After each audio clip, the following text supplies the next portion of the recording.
Hey guys, कैसे हो यार सब लोग। आज का हमारा टॉपिक है वेंटिलेशन। वेंटिलेशन क्या होता है, उसके अंदर और कौन से कंपोनेंट्स होते हैं, गेट स्पेस क्या होती है, ये सारी चीजें आज के हम लेक्चर में पढ़ने वाले हैं। तो यार अगर तुम नए हो इस चैनल पे तो सब्सक्राइब करो। मैं ऐसे ही तुम लोग के लिए वीडियोस लाता रहता हूँ फिजियोलॉजी के।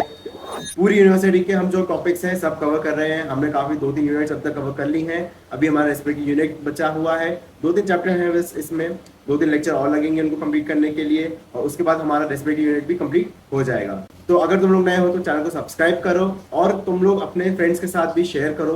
तुम्हारे सेम कॉलेज में बैचमेट्स जितने हैं उनके साथ शेयर करो, और भी किसी कॉलेज में तुम्हारे फ्रेंड्स हैं तो उनके साथ शेयर करो। तो आज का हम टॉपिक शुरू करते हैं, वेंटिलेशन। वेंटिलेशन में हम क्या क्या पढ़ने वाले हैं, आज के हम लेक्चर में क्या क्या पढ़ने वाले हैं। आज हम पढ़ने वाले हैं टाइप्स ऑफ वेंटिलेशन क्या होता है, पुल्मोनरी वेंटिलेशन क्या होता है, डिफरेंसेस क्या होते हैं उन दोनों के बीच में, और मैथमेटिकल कैलकुलेशन क्या होती है, मतलब इनका हम मैथमेटिकल सम कैसे निकालते हैं। और उसके बाद हम पढ़ने वाले हैं concept of get space. Get space क्या होती है, एनालिटिकल गेट स्पेस क्या होती है, फिजियोलॉजिकल गेट स्पेस क्या होती है, और नॉर्मल वैल्यू क्या होती है गेट स्पेस की। ये बहुत छोटा लेक्चर है, 6-7 स्लाइड ही आएंगे, जल्दी जल्दी हम सबको कवर करेंगे। नए हो तो सब्सक्राइब जरूर करो। नोट्स चाहिए, सारी स्लाइड जो है मेरे टेलीग्राम चैनल पे तुमको मिल जाएंगे, वहां पे जाकर के उसको ज्वाइन करो। लिंक जो है तुम लोग को डिस्क्रिप्शन में मिल जाएगी। थोड़ा सा बस इस चीज की मेहनत है कि लिंक तक जाना पड़ेगा तुम लोग को। और भी कोई डाउट होते हैं तुम्हारे तो कमेंट सेक्शन में पूछ सकते हो, या फिर मेरे को डीएम कर सकते हो इंस्टाग्राम पे। तो आज का हमारा चैप्टर हम फाइनली आज का हम लेक्चर शुरू करते हैं।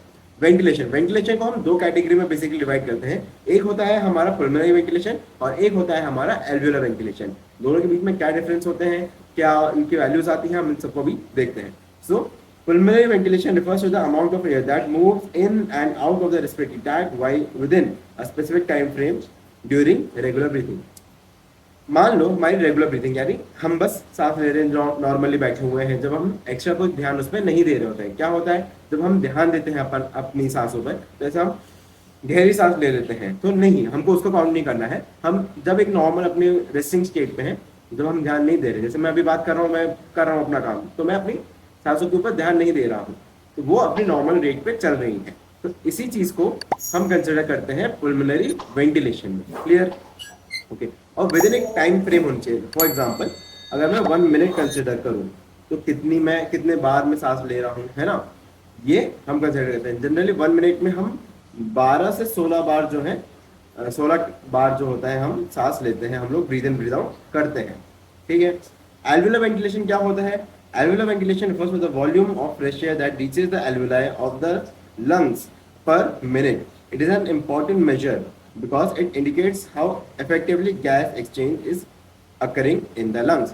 जो एयर हमने ब्रीद इन करी है वो एल्वियोलाई में कितनी जा रही है एक्चुअल में, इसको हम एल्वियोलर वेंटिलेशन कंसिडर करते हैं। क्या होता है कि कुछ एयर जो हम ब्रीद इन करते हैं उसमें से 150 ml के अराउंड जो होती है वो चली जाती है डेड स्पेस में। डेड स्पेस का कॉन्सेप्ट अभी हम पढ़ेंगे पूरा क्या होता है। डेड स्पेस एक, मतलब आप समझ लो, वो एयर एक्सचेंज नहीं होती है कहीं भी जा करके, वो एक फालतू की होगी, डेड है, ठीक है, डेड स्पेस है वो, तो उसको हम कंसिडर नहीं करते हैं जब एयर एक्सचेंज होती है। तो कितनी एल्वियोलाई में पहुंच गई एक्चुअली, उसको हम बोलते हैं alveolar ventilation. Also known as minute ventilation or respiratory minute volume RMW. This process involves a continuous cycle of fresh air entering the lungs while an equivalent amount of air exists in the lungs. Okay. Alveolar ventilation takes into account both the volume of air that enters the respiratory system and the amount of dead space, air that doesn't participate in the gas exchange that remains in the airway. इसमें हम दोनों चीजें consider करते हैं, dead space भी और कितनी air हमने ब्रीद इन ब्रीद आउट करी है। ओके। मैथमेटिकल कैलकुलेशन हम इनकी देखते हैं। पुल्मोनरी वेंटिलेशन, इसमें हम टाइडल वॉल्यूम हमारा जनरली 500 ml होता है, इनटू रेस्पिरेटरी रेट मान लो 14 है, ठीक है, 14 हम कंसिडर कर लेते हैं। मैथ्स अगर हम करेंगे तो कितना आएगा, अच्छा इसकी यूनिट क्या होती है, इट इज हम टाइम्स पर मिनट, ठीक है, रेस्पिरेटरी रेट मैंने 1 मिनट के हिसाब से ले लिया, तो उसकी हम वैल्यू निकालते हैं। ठीक है, तो क्या आएगा, 5-6 इधर करीबन 7000 ml पर मिनट आएगा। अगर मैं 14 से लेता हूँ, 12 से लूंगा तो वो 6000 हो जाएगा, है ना। तो ये वैल्यू डिपेंड करेगी कि रेस्पिरेटरी रेट कितना है हमारा। क्लियर? जैसे 500 × 12 करा तो कितना आया, 6000 आ जाएगा, 6000 ml पर मिनट आ जाएगा। तो यही जो है हमारा रेस्पिरेटरी पुल्मोनरी वेंटिलेशन होता है। अच्छा, अब एल्वियोलर वेंटिलेशन क्या होता है, एल्वुलर वेंटिलेशन में हम डेड स्पेस को माइनस कर देते हैं, उसमें से हटा देते हैं, क्योंकि डेड स्पेस की एयर जो होती है वो एल्वुलाई में से एक्सचेंज नहीं हो रही होती है, इसलिए हम उसको कंसिडर नहीं करते हैं। कैरियर वॉल्यूम कितना हमारा 500 ml माइनस डेड स्पेस हमारी जनरली 150 ml के अराउंड होती है नॉर्मल कंडीशंस में। अगर कुछ प्रॉब्लम है, कुछ अगर किसी रेस्पिरेटरी सिस्टम को लेकर के हमारा इन्फेक्शन है या फिर और कोई प्रॉब्लम है, तो ये डेड स्पेस बढ़ सकती है। क्लियर? जैसे कि पुल्मोनरी, जैसे कि क्या होता है, जो हमारा एल्वुलाई होता है वो डैमेज होने लगता है तो डेड स्पेस बढ़ जाती है, क्योंकि उस एल्वुलाई की वजह से वहां पे एयर का एक्सचेंज नहीं होने लगता जो डैमेज एल्वुलाई है। क्लियर? इनटू रेस्पिरेटरी रेट कितना, अगेन मैं 14 ले लेता हूँ, तो 150 कितना 350 हो गया इंटू 14, मेरे को ऐसे लगता है 0 0 2 3 2 1 14, यहाँ पे 0 5 और 3 कितना 0 0 9, तो कितनी घंटे 4900 ml पर मैं कहा इसी वाली है ना। तो यानी कि जब हम डेड स्पेस कैलकुलेट करते हैं तो एक्चुअल में जो आती है हमारी वेंटिलेशन वो कम आती है। क्लियर? ओके, इतना ही बस हमारा वेंटिलेशन का रिलेटेड था। अब हम आते हैं डेड स्पेस। डेड स्पेस क्या होती है? Dead space refers to the area within respiratory system where it does not pass in gas exchange with the blood. यानी जैसे डेड स्पेस वो जगह है, जैसे कि एल्वुलाई डैमेज हो गया या फिर ब्रोंकियल्स ब्रोंकाई, ब्रोंकियल्स ब्रोंकाई से तो एयर नहीं जाती, लेकिन अगर उसके अंदर एयर प्रेजेंट नहीं होगी वो कोलैप्स कर जाएंगे, तो ये एयर डेड स्पेस के अंदर कैटेगराइज करते हैं हम। ठीक है? कंडक्शन ऑफ एयर, क्यों जैसे conduction of air respiratory system conduction Airways like trachea bronchitis free transport air and like the structures need for gas exchange. वहां गैस एक्सचेंज नहीं होती है, लेकिन उनके अंदर से एयर ट्रैवल करती है। Mixing of air stale air from previous breaths remaining in the connecting airways and mixes with fresh air during inhalation, diminishing gas exchange efficiency. Optimization of gas exchange. While not participating in gas exchange, dead space warms, humidifies and filters incoming air, preparing it for effective exchange in the alveoli.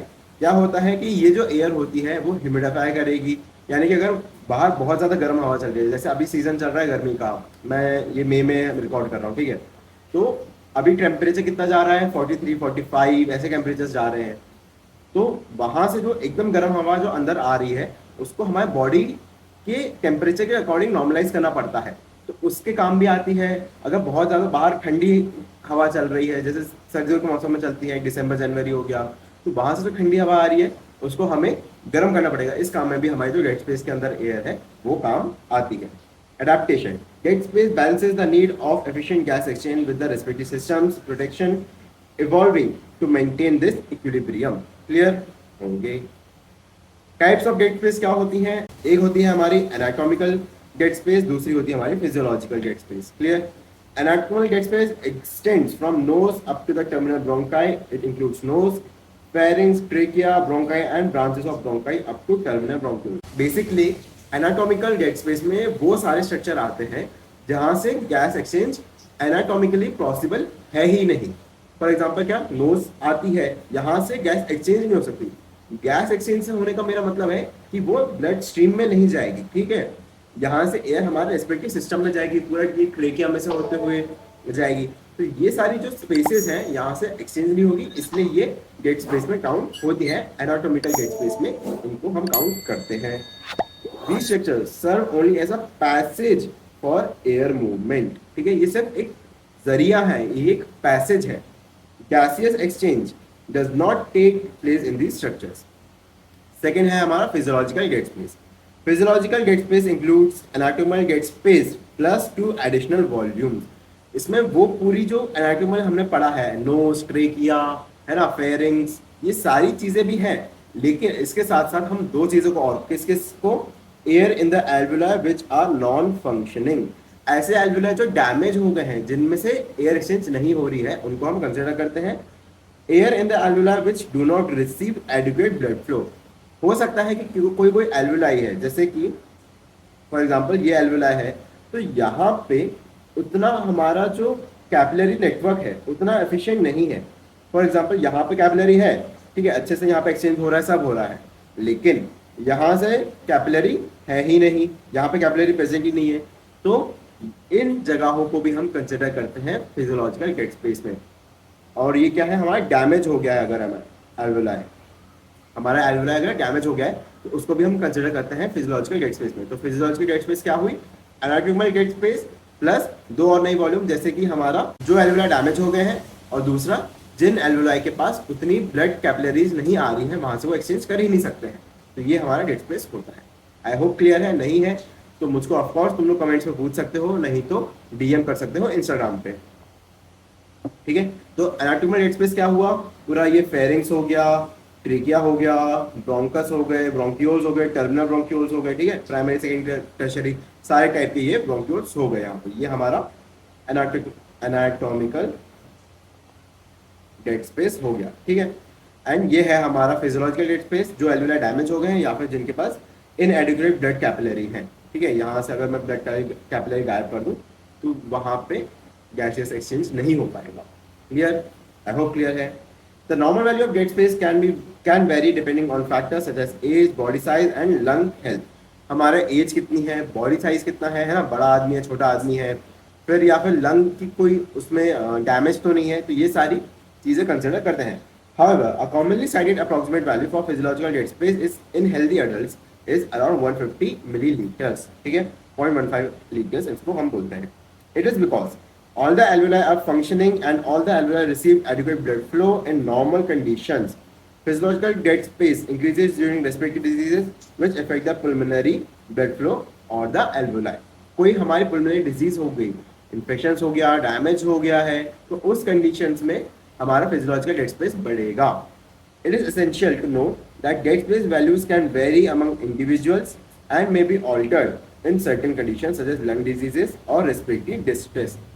ठीक है, बस आज का lecture इतना ही था। ये छोटा सा बहुत टॉपिक था लेकिन इंपॉर्टेंट होता है, किसी किसी कॉन्सेप्ट में काम आता है, तो इसलिए मैंने इसको कवर करा है। बाकी अगर तुम लोग नए हो तो चैनल को सब्सक्राइब जरूर करके जाओ। मैं ऐसे फिजियोलॉजिकल लेक्चर तुम लोग के लिए लाता रहता हूँ। सारे नोट्स तुमको मेरे टेलीग्राम चैनल पर मिल जाएंगे।